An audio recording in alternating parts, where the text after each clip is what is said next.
thank you all for having me. I kind of feel like it's part of the family since for many years, you were meeting in the building that we were able to get. So it is nice to see and to see the names of many of you that I have known over the years. So thank you very much.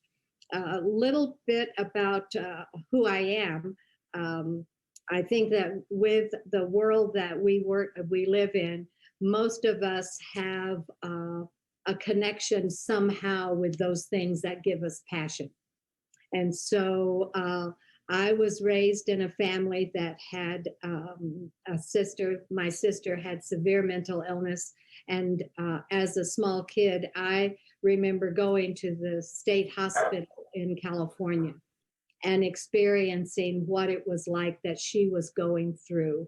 And then as time went on, it became other issues within my family of another sister and then brothers and an uncle who had substance use disorder.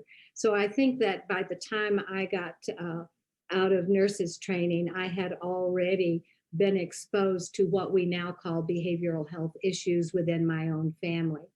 And so in terms of what am I, it is, a child of someone with issues as well as a sibling of someone with issues.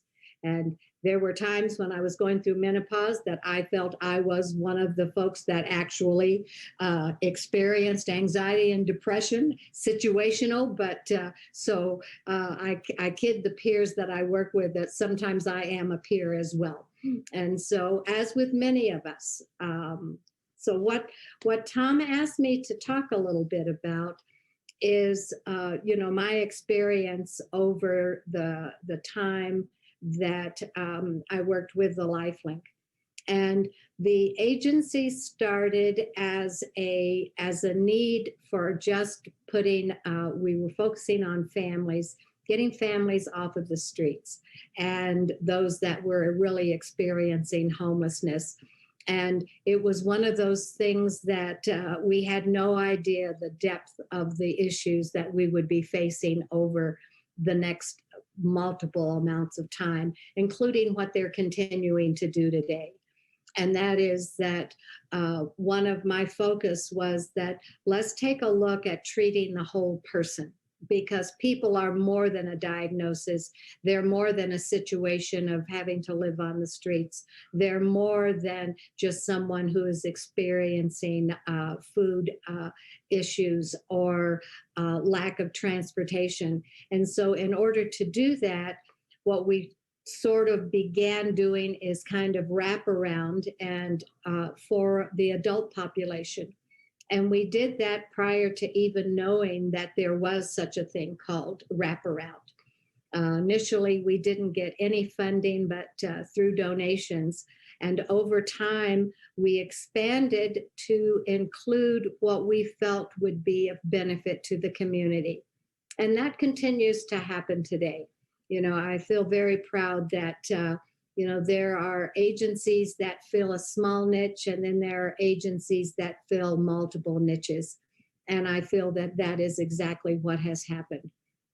So a little bit about, what it's been like over this period of time, because I wrote down the exact thing that Tom talked to me about, and it says, what have I seen as the support for folks with mental illness, our mental health issues, our challenges, over time in the last,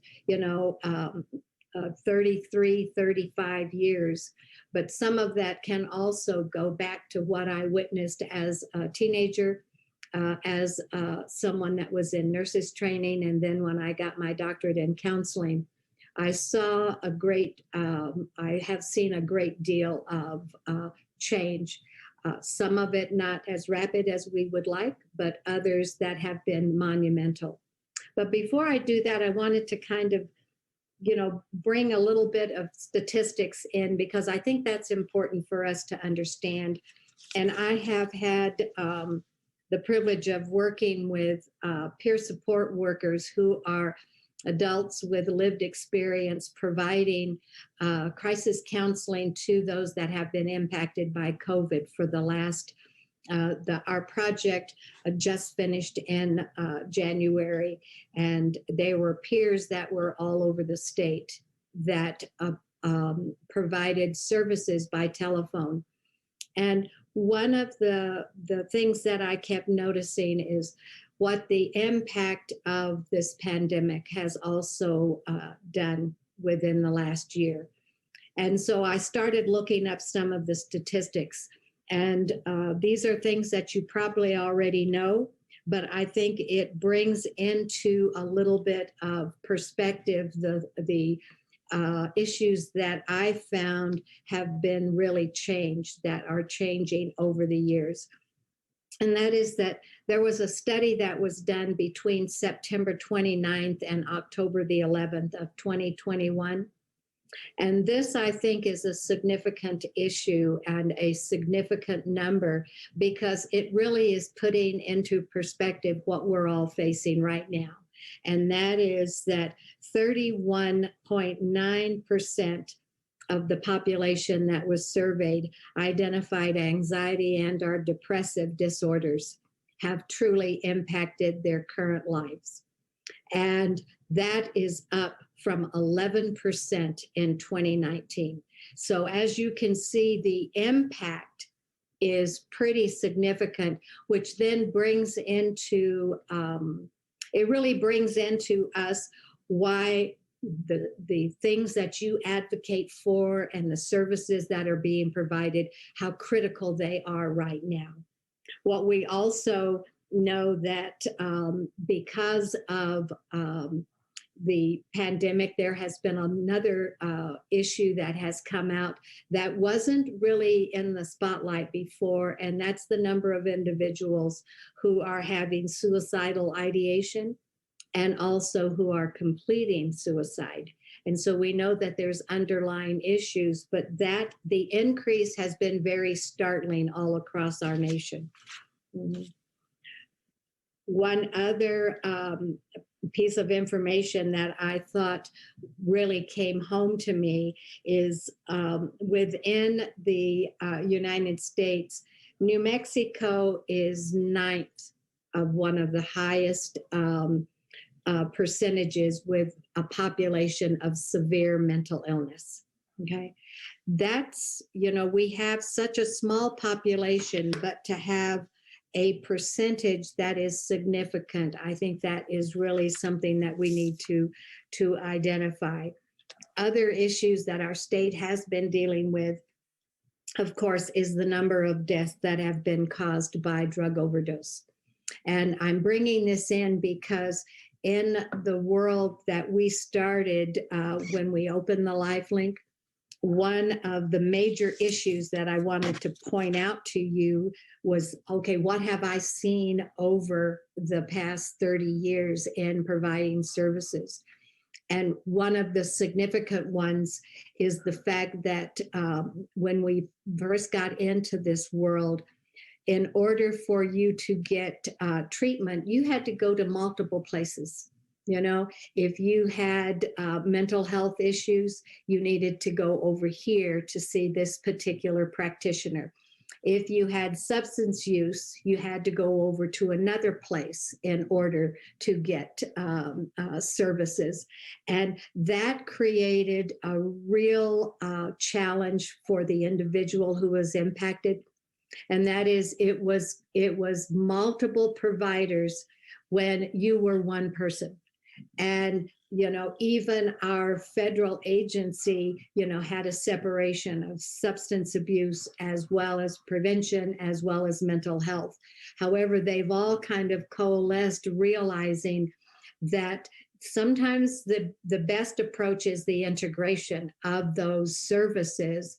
And what was a result is an increase in the education and training of our professionals on how to deal with those issues, multiple issues, so that someone could really come to an agency and receive services for all of those components. And so that's the past. And now what we are seeing is that that's just the normal part of the curriculum, is that you are addressing both of those issues. If you need a specialist or a specialty like a residential treatment, then that is another type of service that is a higher level of care. But the practitioners now are taught both.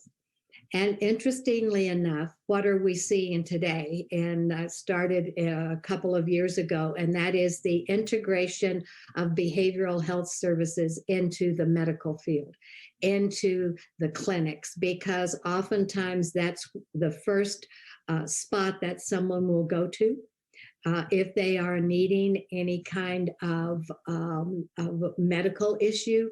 And then the staff of the clinics are being taught how to recognize, how to do screenings for depression, how to screen for anxiety, how to screen for PTSD or trauma in the past. Then having a referral source system so that once it's identified, then what can you do with that particular person?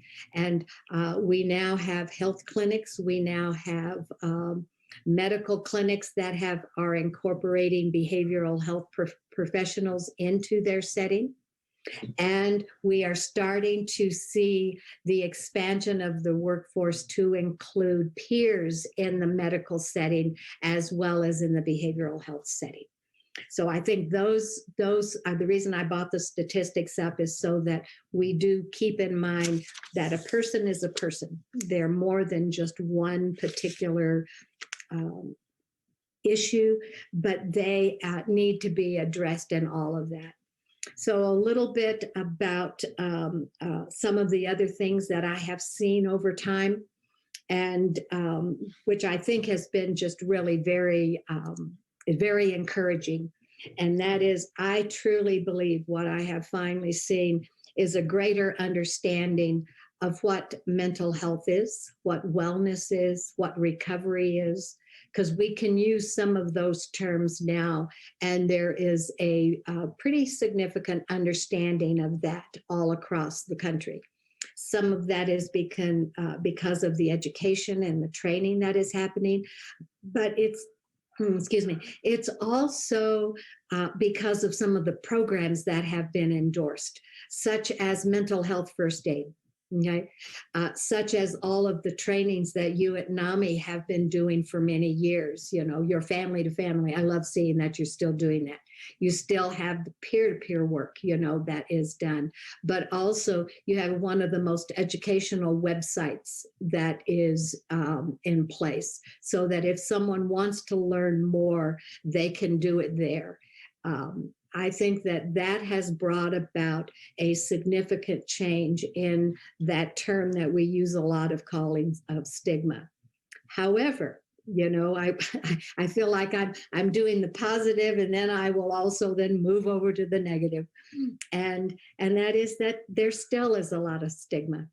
It is, I can remember someone telling me one time that they had to decide which was going to be the worst, to disclose that they have a history of substance use, or to disclose that they continue to have mental health issues.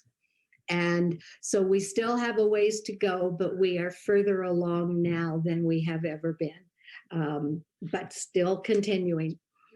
The other thing that has been really close to me, and what I have spent a lot of years really focusing in on, is working with people with lived experience, not only in the workplace, and that is that the history of the LifeLink is one that has always embraced and endorsed the use of peers to provide services. They are part of the team, and they have an incredible ability to engage and to bring about services that others might be a little reluctant. And what I have seen from 2004 to where we are now is an increase in certified peer support workers. We went from 5 when it first started to now we have over 500 certified peers within our state. And they are being utilized in the workforce in many different areas, not only in behavioral health, but they are starting to look at hiring peers to be in some of the larger housing programs as well, because there are folks within the programs that need to have engagement and services. And so I think that is, that to me has been one of the greatest impacts in terms of what we have seen as a change. And also because, and it happens here in Santa Fe, and that is the utilization of peers in what would be the crisis response, and with utilization of the programs that are under the fire department, that are in the emergency room, and as well as in pretty much most all of the larger providers of services here in Santa Fe, but also across the whole nation. One of the challenges with that is we still have the situation where we have a continuum of mental health issues that can be so very challenging. And I tried to draw this out so that it could somewhat make a little bit more sense. And that is that we have this continuum of where there are folks who experience an issue that can be short-lived, and they can be well treated either with medications or no medications, with support services, some having to have interventions, and they do well, all the way to the other end of the continuum, and that is those individuals that have severe mental illness to the place that they are not able to really live independently. They have a real challenge with making decisions, with being able to be self-sufficient. And it's a very small percentage, but that's the group that gets the most attention whenever you read about something in the newspaper or whenever there is an episode. And our challenge with that is, how do we then have interventions that go along that whole continuum? We have great interventions for those that are within the initial phases, those that even have a significant diagnosis, but we have some good treatment modalities. But for those who are treatment resistant, and it's a challenge because the very illness that they have is the thing that is keeping them from being able to make a decision or to cognitively really comprehend that, what is happening in their life is truly being impacted by that diagnosis. And our challenge along that same continuum is the barrier of how do we provide intensive services to that population within housing, those that have been able to be maintained within their family system, those that choose not to do that, they choose not to be housed. How do we actually provide the services for that particular population? And I think that is one of the real challenges that we have looked at with our funding sources, our MCOs, and that is, how do we, since housing is one of the issues that has been really close to my heart, how do we provide housing with true intensive services, but still let the individual have their dignity and be maintained independently? Because having hospitalized folks is not the answer, and putting them away. So, if we can continue the research of medications and interventions that are successful, but we know that there are some individuals that no medication is ever effective, and that's a real challenge. That is one that within the CYFD they have addressed, and that is providing real intensive services to those youth that are have the greatest challenges. And this has been brought about by, it's unfortunate that a lawsuit sometimes will bring about change, but that is being addressed. And so now what we have to do is what is it that can be done for that population that is such a challenge? And I wish I had the answer, because I'd write a book. No, I'd write a pamphlet, because I don't want to have a book. But if any of you have the answer to that, I would love it. But that's that small population that we really need, because no family, speaking with you, like myself, my sister had severe mental illness to the point where she was not able to make good decisions for herself. Impacted her children. And what interventions were attempted failed many times. And it created a real dynamic within the family. So a couple of other things that I wanted to really focus on, and that is when 30 some odd years ago, if you mentioned supportive housing, no one knew what you were talking about. You were either had your own place, you rented it, or you, if you were homeless, you went to an emergency shelter. There really wasn't any type of housing that was a supportive type housing, which meant that it had services somewhat attached to it. And those services would be at the discretion of the resident, the individual, but they were available, a way of those services. It just didn't exist. We were one of the first agencies in the entire state that actually applied for and got funding from HUD for vouchers, as well as from the tax credit, to be able to build something. And I can say that from that time to now, I am so incredibly pleased to be still around, while I have seen more housing vouchers than have ever been available. And what the pandemic did tell us is that housing is critical to health. We kept preaching it, but it was like it bounced off walls. It is hard to get well if you're in an arroyo. It is hard to get well if you're on the streets, if you are undernourished, if you are having respiratory issues. And so what really came about over time is an increase in support by both our community as well as the state to really support housing programs. And so I am delighted to say that. Santa Fe Suites is a perfect example here in Santa Fe, where groups came together and made housing available with services on site. And I was pleased to speak with Marisol Atkins. I'm sure many of you know that she is part of another group that is doing the same thing. They are looking at other properties to turn them into supportive housing for those that need services attached to it, and for those that don't, that just need affordable housing. And we need affordable housing, whether you're homeless or whether you're working and making a certain wage. We need affordable housing for those that are middle income. We need affordable housing. Okay. And so I am delighted. Also, with that, what I see now is needed is we continue to have a lack of vouchers.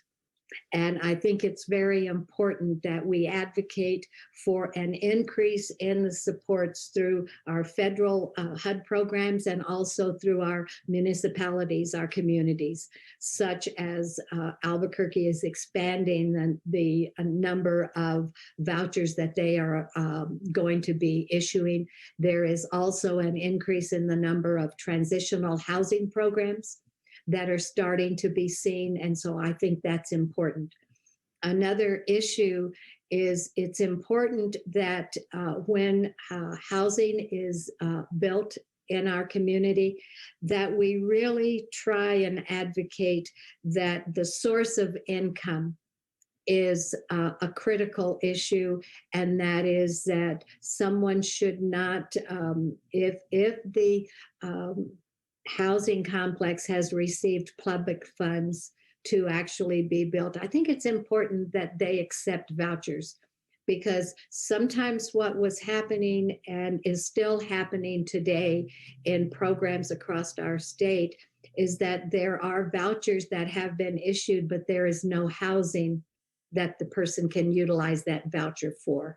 And I'm hoping that with the proliferation of a number of the housing programs and the apartment complexes here in Santa Fe that are going to happen, that we will be able to then open up and those vouchers will be able to be utilized. Okay. And I think that this, I feel, is one of the significant issues that has been a real positive impact to our state.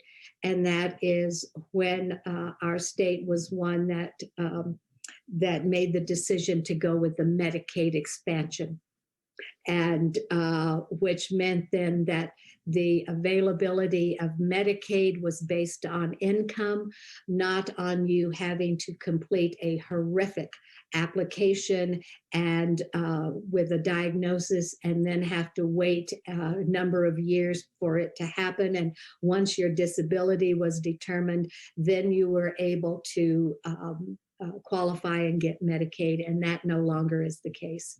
And as you probably all know, Medicaid is the most significant payer source for healthcare in our state. And we also have the highest percentage of individuals, all individuals, children, babies, adults, seniors who are on Medicaid than any other state in our union, in the United States. So that tells you the importance of that. That then brings up the issue of making sure that the reimbursement for services that are rendered are competitive enough that our state is a draw for professionals to come. That has been a challenge. That's a positive and that's a negative. The positive is that over time, the rates have increased, but we still have a real lack of professionals providing services. And that's all across all healthcare, by the way, not just behavioral health. But I think that that has been amazing. However, we still need to really encourage outreach, because you would be surprised at how many folks who really qualify to receive Medicaid as their health insurance who are not signed up. And so I think outreach continues to be a real issue that is needed. And along with that, we continue to see a real influx of professionals, but we still need a far greater number of them to be part of it. I think the last is that I know there are a number of issues that are before our legislative body right now that are going to impact the behavioral health services, and being on top of it, being able to support those things that we think are going to make a real difference. And I love your agent. I love NAMI, because you guys are strongly voiced advocates. How's that? I work with a whole bunch of them. If you really want to see an advocacy group, you ought to pull the peers together. They are amazing. They are just amazing. And there are also issues that are going to be coming up that are very important that get into our next waiver. And the waiver is, what are those services that are allowable that can be reimbursed? Because, providing services and being within all of the communities, it is a business.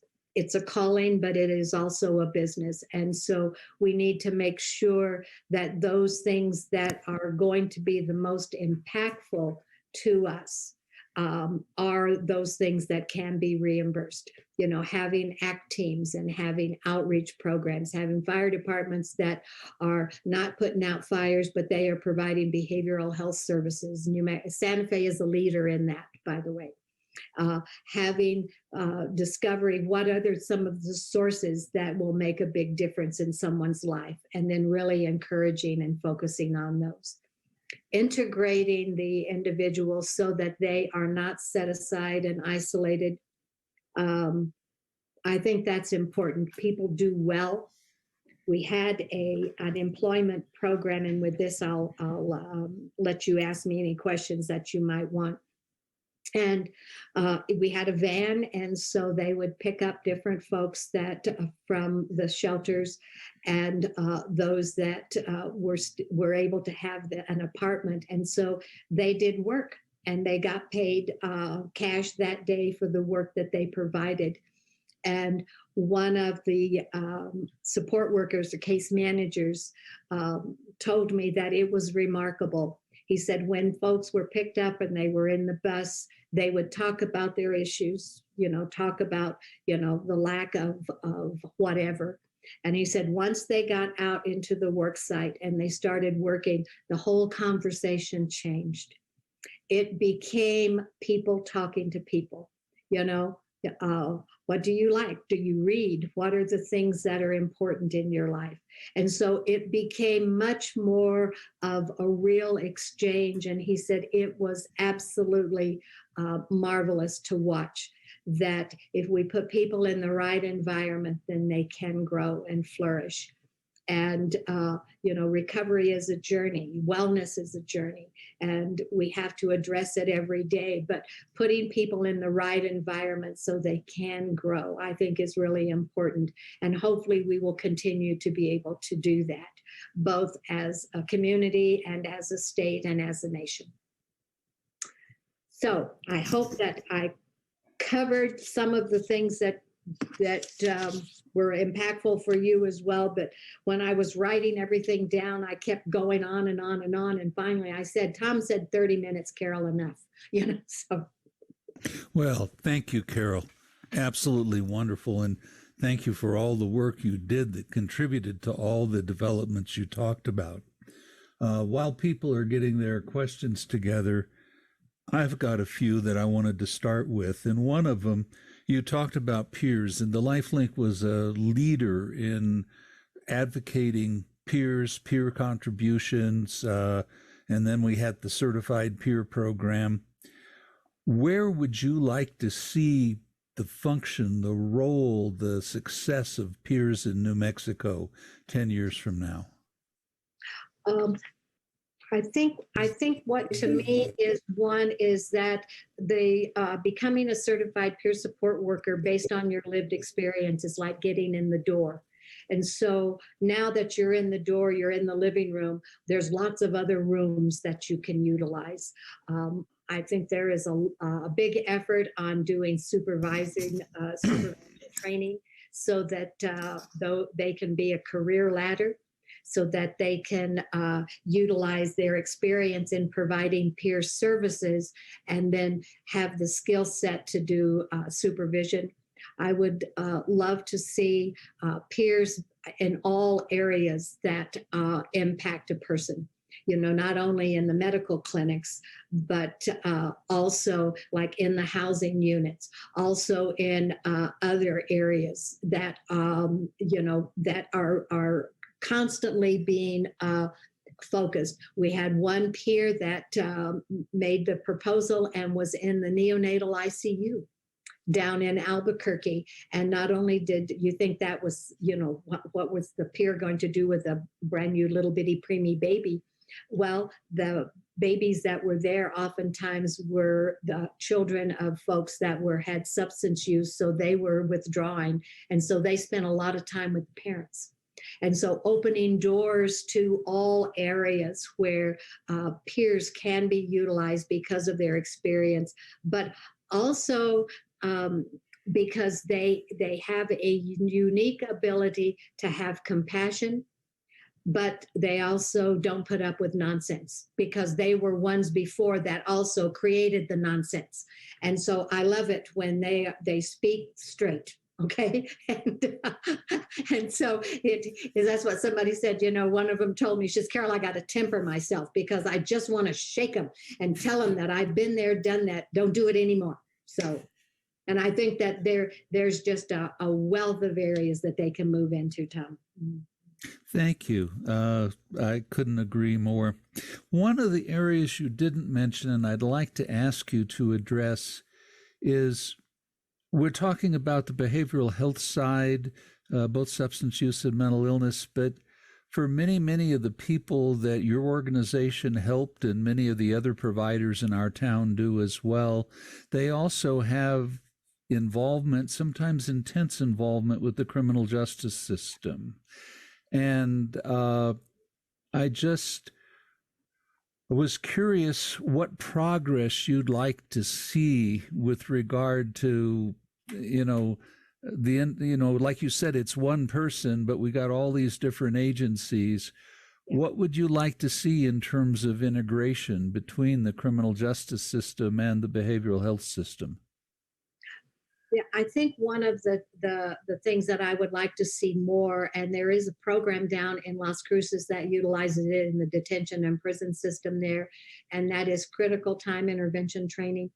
And it also is that you intervene at the time when the person needs certain things, and it is based on the justice system and has been highly effective. And I think expanding that and seeing it throughout our state. Also, I think one of the challenges is that once someone has, in essence, served their time or they have completed, their time within either the detention center or the prison, and they wind up being on probation. Being on probation is a barrier to being able to get into certain services and employment, because it is considered that they still are connected to the justice system. And so I think that is something that needs to be addressed. We've tried doing that with the process of, everyone that works in behavioral health that receives Medicaid, all of the staffs have to be fingerprinted and background checks have to be done. And so a barrier in some cases for someone who is in recovery and has that as a history, it can keep them from actually getting into the workforce as a peer or as a behavioral health professional, because I've seen it with someone who had a master's degree in social work, and that background check is what kept them from being able to be employed. So I think that's on a state level and must be addressed in that way. But also, I believe that within the prison system and the detention system, we are now starting to do trainings for folks that are incarcerated, that are, kept involuntarily, shall we say, but we are training them to be peer support workers to each other. And so that has already happened in a program up in Springer, as well as program in Berlin. Wonderful. Thank you. I see Terry has her hand up. Terry, you want to ask your question? The time that we're in, it's unmute, please, first. First of all, Carol, it's lovely to hear from you and be inspired by your dedication and your experience and hear the history. A couple things come to mind. I hear some optimism from you in that you've seen progress, but you've also noted a couple things in the most recent period that I think are worth maybe unpacking a little bit. How much more mental health issues have cropped up during COVID. Yes. And the fact that COVID has also shone a bright light on the inequities in our healthcare system broadly and our housing system. Yes. So I guess my question for you is, given that, how do we take this moment where more people are talking about these things and turn it into something really meaningful in not just Santa Fe, but in our state? Because as you identified, our state is woefully behind in a lot of these areas. Yeah, that's one of those good news, bad news. Yeah. Good news. The bad news is that it came about. The good news is that now people are aware of it. Access to healthcare is still a problem. As someone said to me, try calling a physician and see how soon you can get in to be seen. We really need to focus a lot on providing treatment and providing interventions at the time they are needed, not on a list or scheduling an appointment. But along with the COVID also has come an incredible amount of money. I truly have not seen money like I have seen. I mean, I told someone I haven't seen this many zeros behind numbers in a long time. And so we have to be mindful and we have to be really conscious of how are we going to utilize those funds. And I think that's what's happening at municipalities across the state. And that is, if this amount of money is being set aside for housing, then let's make sure that that housing is going to meet the needs of the whole continuum. Okay, and which means then that we have to be diligent in how we see and how we voice what is happening. It has been pointed out that because of COVID, we have been able to utilize telehealth and programs and treatment services that at one time, even in my years as going through training, we truly believed could only be done face to face. And lo and behold, we now have discovered that it is just as effective by doing it through virtual, but you have to have, there are some parameters, but that it can be as effective. And we found that there was much greater compliance on the part of the participants because they didn't have to get up and go anywhere. They could either use their phone, their Surface Pro, their iPads or whatever. And so that is effective. And that's another way of how do we make sure that devices are available for everyone. You know, we're always going to have somebody to sell it, but on the majority, that's not the case. And so I think that we have a really wonderful opportunity right now because of all of the funding and the parameters that are coming with it to make sure that we don't forget those with the greatest need and the greatest vulnerability, that they be able to be addressed within the use of those funds. Given just a quick follow-up to that, very good point that we have more resources available. Is there a time limit on our ability to access and advocate and put in place how we can deploy those resources most effectively?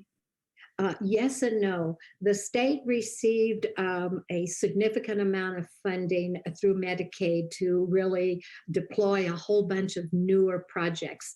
And they had to be done in such a way that it wasn't built on what was already here, but what could be in place. And so they have been given like a 4-year time frame.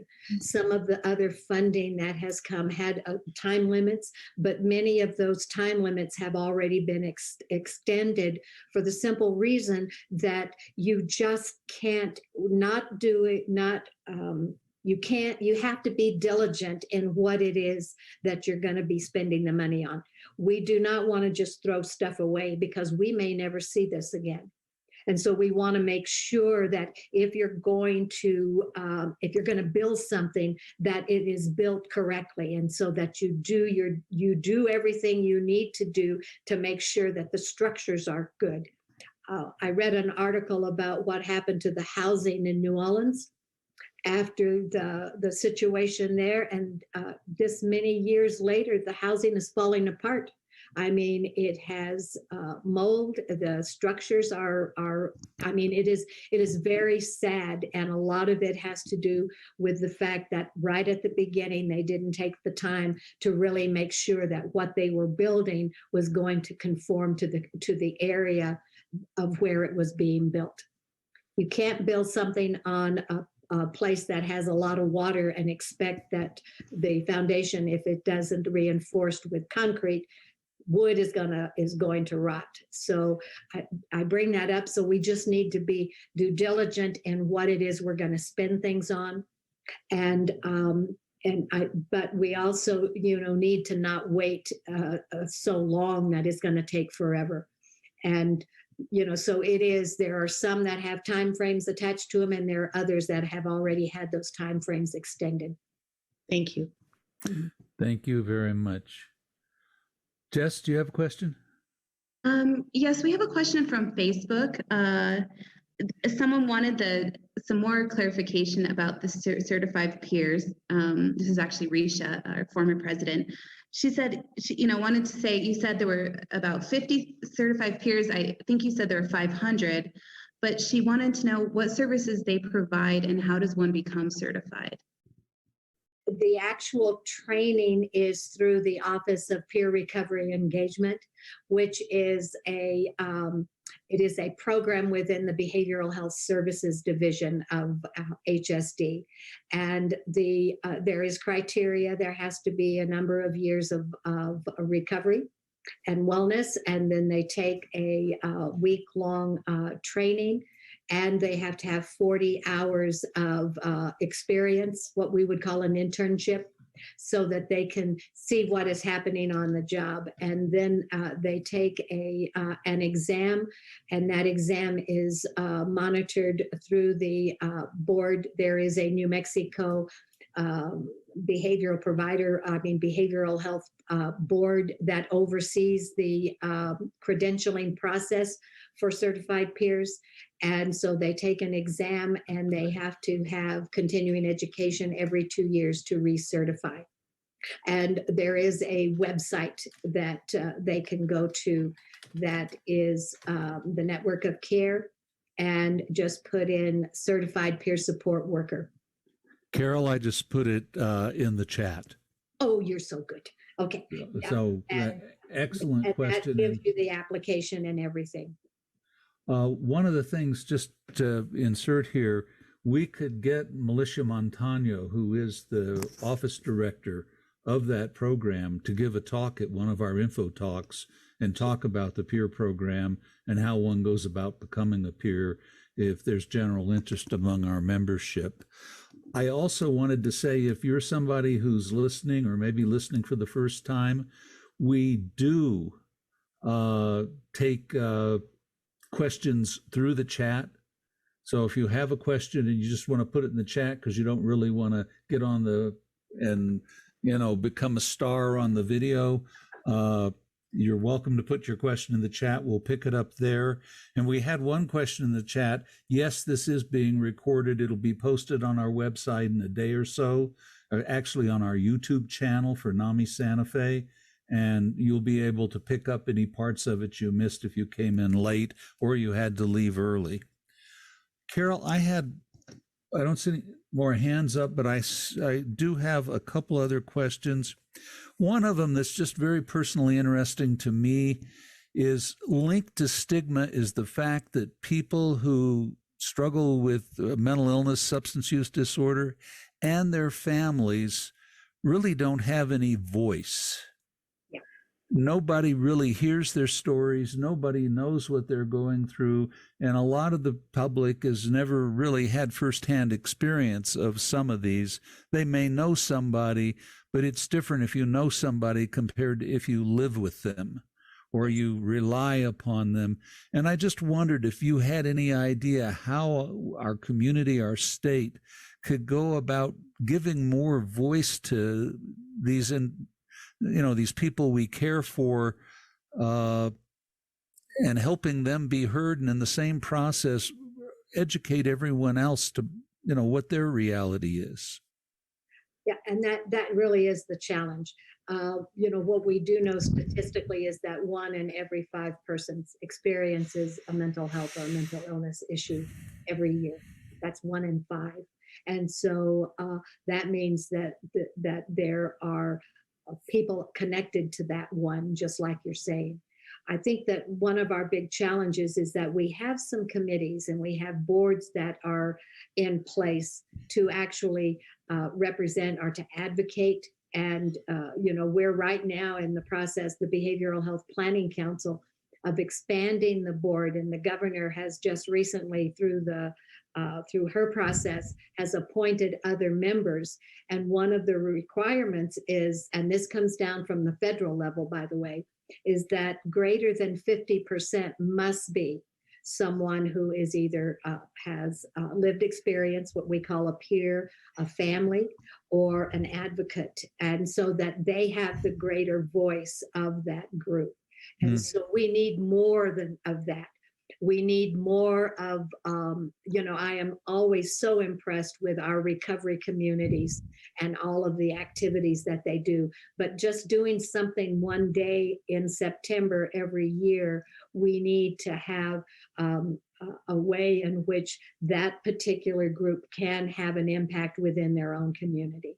And I totally agree. If there was any way that we could then have some of all of the boards and commissions, that there be someone identified as either a strong advocate or a person with lived experience or a family member be included on those boards. Because many of them will have criteria for, these are the board members that we're looking for. And if we can advocate to expand that to include this voice. Thank you. That great idea. I hope it can happen. I wanted to put one last question up and see if there were any more, and then I think we'll close it out. One of the things you didn't mention, but I know it's part of your work and the LifeLinks work, is so many people have experienced trauma in their lives. And some of the problems that we see, whether it's substance use, whether it's anxiety, whether it's other things, frequently is grounded back in trauma, sometimes childhood trauma, sometimes cultural trauma. Do you think we're doing enough to really understand trauma and integrate it into the awareness of the people, everybody in our community, especially government workers who, support the rest of us? Yeah, I think that's a great observation. Within the behavioral health world, it has been a good number of years that there is a requirement that if you have a contract and if you are providing services, behavioral health services, then you must be also including trauma-informed care. And that includes educating the staff, all staff within that agency, of what trauma really entails and how you approach someone how you ask questions, how you glean information is so important because it can be a lot of triggers. However, we don't have that same requirement, or we don't make a real effort to include trauma in a lot of the other trainings and education that we do. Within mental health first aid, there is a very small piece, but it's too small. I know that within the school system, teachers are really making an effort, and school administrations, to include trauma-informed care. And that we do more in terms of education by some of the what you're doing is the videos and things, and so that people can be made aware of what the approach is and how they can do it. Because that's the other, when we talk about all of the issues that an individual has, we're talking about mental health, substance use, trauma, childhood, vicarious trauma. Our own workers right now are experiencing that because of the trauma that they are dealing with in other persons, then impacts them as an individual. And that's our health workers, that's our everyone, even workers that are within the hospitality industry. Because one day you've got 10 people working, and the next day 5 of them are now quarantined at home and can't deliver services. So what happens? Businesses that have lost huge amounts of income because of what's happening, that's part of that mental health real issues that have increased over the last couple of years, and how important it is. It would be great if we could see some of the little spotlights where people go, like movies, and when we start back up being just say a whole lot in 30 seconds with some of the little spots. We did that for the teenagers and for the youth, because we were addressing the opiate situation. And there's another source of money that's going to be coming to us fairly soon, and that is New Mexico's one of them that has agreed to the payout for the opiate epidemic that has been done here in our state. So hopefully, and there is a real focus on how are we going to utilize those funds, to really give us the best long-term return. Thank you. And thank you for an absolutely wonderful presentation, Carol. I wanted to remind everybody our next talk is obviously going to be March 8th. And our speaker is going to be Ashley Hogan, who is an attorney from the Legal Aid Society of New Mexico. And she actually supports patients at Kristen St. Vincent. Okay. And so we're really looking forward to hearing from her. We had a talk from another person in their organization a year ago, and there was great interest in all the different guardianships and the other non-criminal but legal issues that can be associated with behavioral health. And so we're looking forward to another great presentation next month. I thank you all for joining us. And I thank our speaker, Carol, for not only 30 years of service to our community, making a huge difference in housing and behavioral health care, but also coming here tonight and sharing that wisdom with us.